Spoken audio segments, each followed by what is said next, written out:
Some stories exist to enlighten the mind, some to temporarily inspire hope or passion. But there is one set of writings meant to chill you to the bone, or make you question what is actually possible. These stories are called creepypasta.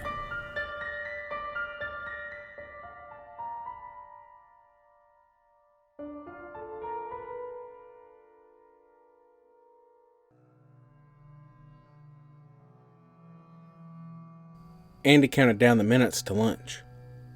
He hated his job, and his 30-minute break for nourishment was the only thing that got him through the day.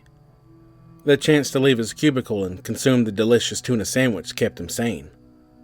The simple thought of it, lingering on his mind, keeping him from, doing the things that he often fantasized about. This particular Monday, his dick of a boss, Mr. Hammond, had been riding his ass. If he ever needed a sandwich, today was that day. The light from the office mini-fridge illuminated Andy's face, revealing an expression that could only be described as pure anger. His brown paper sack was gone. Andy frantically searched the room to find his sack crumpled up in the trash can. His sandwich gone. Slamming the door to the fridge, he peered across the sea of cubicles to see only one person with a sandwich in hand. Donnie, the office playboy and apparent sandwich thief. Andy felt his blood boil as Donnie took another bite of his sandwich, enjoying the carefully crafted love Andy's mother put into it.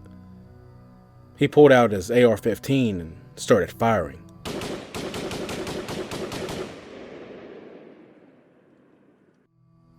Andy balled up his fist and let the avenging thought go.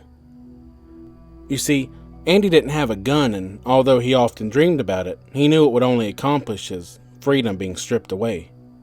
But sometimes it seemed like a fair trade. Andy drove home, his stomach growling louder than the sweet sounds of Phil Collins coming from the radio. Maybe it's my fault, he thought. Sure, Donnie knew that it wasn't his fucking sandwich, but it's not like Andy's mom put his name on the bag. He let go of his anger as he pulled into the driveway, ready for dinner. The next day, Andy made sure to ask his mother to put his name on the bag. He wouldn't miss out on a sandwich today.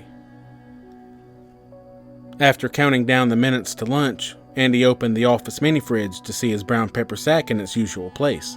But when he picked it up, he realized that the contents had been emptied. He slammed the door in fury as he walked back to his desk, grabbing the letter opener and stabbing it deep into Donnie's throat. His blood pouring out onto Andy's hand as he dug the dull blade deeper in, causing it to come out the back of his neck. The screaming of his co-workers rang in his head, bringing him back to reality as he still stood in front of the mini-fridge. Andy made an excuse to walk by Donnie's cubicle, seeing the half-eaten sandwich in the trash bin. All of his mother's love and hard work thrown away like garbage. This was evil. Sinful even. Eating another sandwich was wrong, but wasting it, in Andy's mind, this monster needed to be stopped. That night, he made a strange request to his mother, and she obliged. The next day, Andy didn't watch the clock. He didn't count down the time to lunch.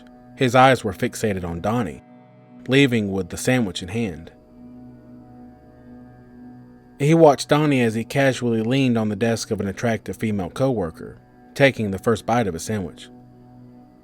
You see, Andy's mother was an avid sewer and had no problem supplying him with the tools he needed to get his revenge. She too knew the value of a sandwich. Andy smiled as Donnie yelled out in pain, revealing hundreds of needles protruding from his gums like a mouth pincushion.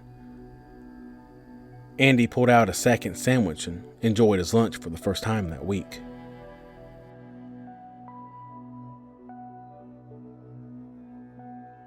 What's up, guys? I hope you enjoyed this first segment of Creepy Mini Pastas. If you're anything like me, you only ever have time for maybe a 2 to 3 minute video, so I thought these shorter stories would be a good idea. But let me know in the comments below what you think. I did want to extend an invite to my Twitter where you can find past, present, and future insight on content that I put out, along with a lot of other crazy and interesting shit that I post. So go ahead, follow me on Twitter, hit the subscribe button, and we'll see you next time.